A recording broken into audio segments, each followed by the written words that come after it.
Shooting নিয়ে ফের সমস্যার মুখে টলি ইন্ডাস্ট্রি। আবারও সেখানে বন্ধ হয়ে গেল শুটিং, যার জেরে সমস্যায় পড়েছেন টলি ইন্ডাস্ট্রির সঙ্গে যারা যুক্ত রয়েছেন তারা। দেখুন একবার। কিছু জিনিসের জন্য আজকে আমাকে ফেসবুক লাইভে আসতে হলো। আমি জানি না মানে এটার কি সলিউশন কি হতে পারে, আমি কিচ্ছু জানি না, কিন্তু আজকে আমি খুব বিপদে।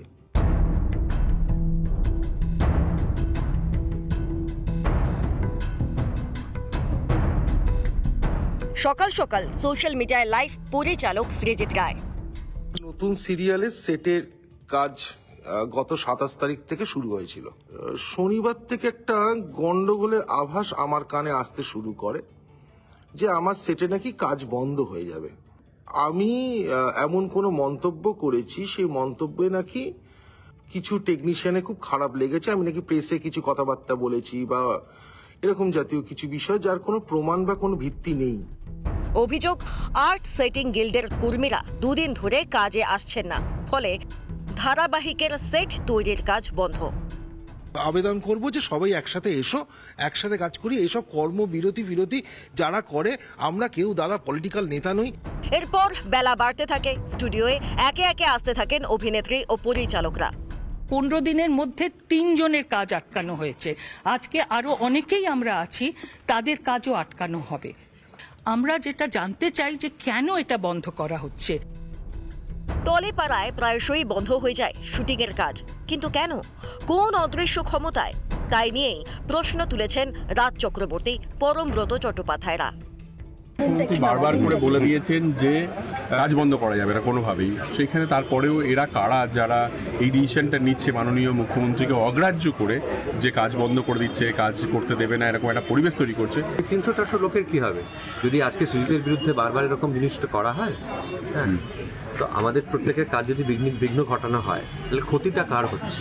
আজকে যদি এক এক করে এরকম প্রত্যেকের এগেনস্টে এভাবে এই অসহযোগিতা করা হয়, তাহলে আস্তে আস্তে কি হবে? আস্তে আস্তে চলিত থাকবে সকলে। কিন্তু এসবের মধ্যেই বারবার এসে পড়েন মুখ্যমন্ত্রী মমতা বন্দ্যোপাধ্যায়। বারবার তার নির্দেশেই বন্ধ শুটিংয়ের কাজ শুরু করেন কলাকুশলীরা। কিন্তু তারপরেও ফের অদৃশ্য শক্তির রোষানলে পড়তে হয় টলিপাড়াকে। সৈকত পাল ও এলিনা ভট্টাচার্যের রিপোর্ট, রিপাবলিক বাংলা। এবারে সংসদে দাঁড়িয়ে শ্যামাপ্রসাদকে অপমান তৃণমূলের, এমনকি স্বাধীনতা সংগ্রামে শ্যামাপ্রসাদের অবদানটা পর্যন্ত অস্বীকার করতে বসেছে এ রাজ্যের শাসক দল তৃণমূল কংগ্রেস। সৌগত রায়ের বক্তব্য, সেই বক্তব্যকে কেন্দ্র করে রীতিমতো শোরগোল পড়ে গিয়েছে। আর প্রশ্ন উঠছে যে শ্যামাপ্রসাদের জন্য আজ পশ্চিমবঙ্গ ভারতবর্ষের অঙ্গ, সেই শ্যামাপ্রসাদকেই অস্বীকার করতে চাইছে তৃণমূল কংগ্রেস, কিন্তু কেন? I come from the area where Shyama Prasad lived. He's not worshipped in Bengal. Yes. Because he never went to jail during the British period.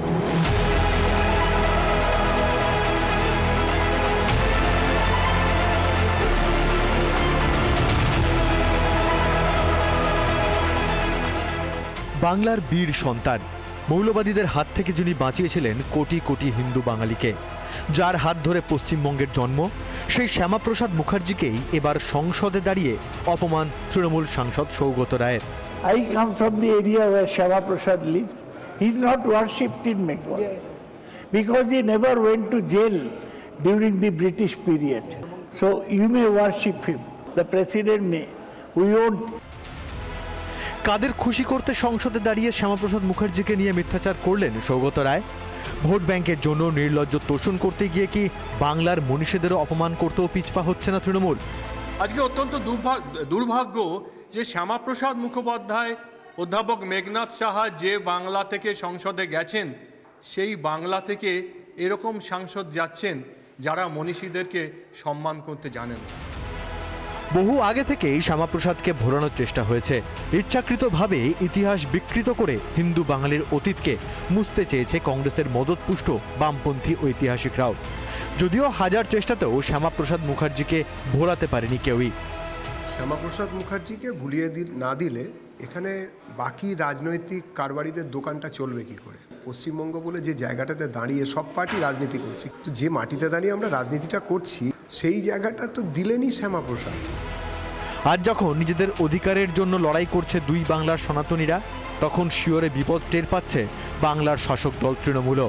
আর সেই কারণেই ফের শ্যামাপ্রসাদকে নিয়ে কুৎসা রটানোর খেলায় নেমেছে তারা। ডক্টর শ্যামাপ্রসাদ মুখোপাধ্যায়কে অপমান করা মানে আপামর হিন্দু বাঙালিকে অপমান করা, পশ্চিমবঙ্গের জন্মকে অপমান করা। যে তার জন্মভূমির প্রতি শ্রদ্ধাশীল হতে না পারেন, সেই সৌগত রায়ের বক্তব্যকে আমরা ধিক্কার জানাই। এক দেশ এক বিধান এক নিশানের ডাক যিনি দিয়েছিলেন, নিপীড়িত হিন্দু বাঙালির জন্য যিনি নিরাপদ আশ্রয় দিয়েছিলেন, সেই শ্যামাপ্রসাদ মুখার্জিকেই অপমান বাংলার শাসক দলের। এরপরও কোন মুখে নিজেদের বাংলা ও বাঙালির দল বলে দাবি করবে তৃণমূল?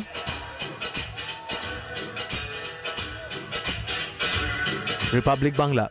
সংবাদ মাধ্যমের সামনে আইপ্যাকের বিরুদ্ধে একের পর এক বিস্ফোরক অভিযোগ, আর তারপরে মদন মিত্রর বিরুদ্ধে অভিযোগ, এবং তারপরেই দেখা গেল মদন মিত্রকে কার্যত ক্ষমা প্রার্থনা করতে। আর এখানেই তো উঠছে প্রশ্ন, খুব ঠান্ডা মাথার পরিকল্পনা কি করেছেন মদন মিত্র?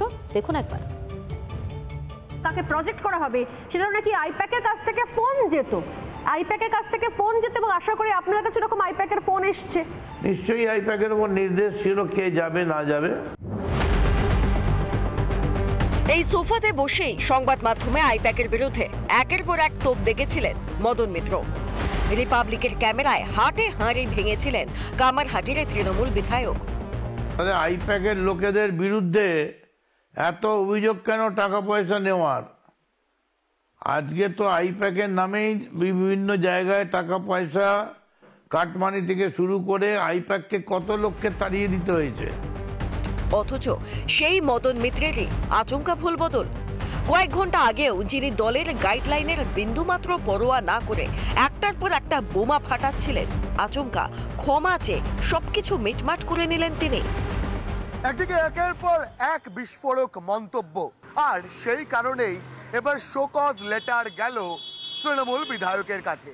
মদন মিত্র তিনি তার আগেই সুর বদলে ফেলেছেন, ক্ষমাও চেয়েছেন দলের রাজ্য সভাপতি সুব্রত বক্সির কাছে। সাম্প্রতিককালে আমার ব্যক্তিগত এবং অনিচ্ছাকৃত মন্তব্য সংবাদ মাধ্যমে বিকৃতভাবে প্রকাশ পেয়েছে, যার ফলে সার্বিকভাবে ক্ষতিগ্রস্ত হয়েছে দল।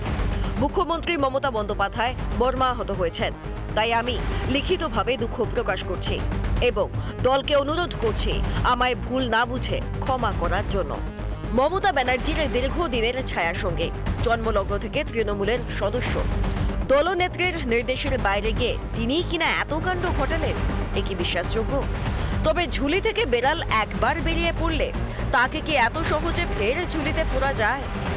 একবার যদি তীর কামান ছেড়ে বেরিয়ে যায় না, সেটাকে আর ফিরিয়ে আনা যায়। মদন মিত্র যেটা বলেছেন সেটা সত্য বলেছেন, আর সত্য প্রতারিত হতে পারে কোনো চাপের কাছে, কিন্তু পরাজিত হয় না। আর ক্ষমাটা নাটকও বলতে পারে।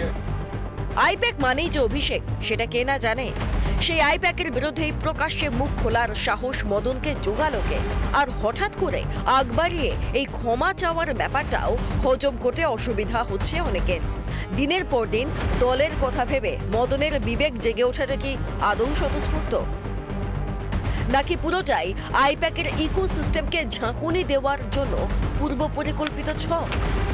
সাইড লাইনে বসে থাকতে কার ভালো লাগে? তাই মদনরা দেখছে এই বয়সে যদি কিছু না পায় তাহলে আর সাইডেই বসে থাকতে হবে, তো একটু দেখি নেড়ে ছেড়ে।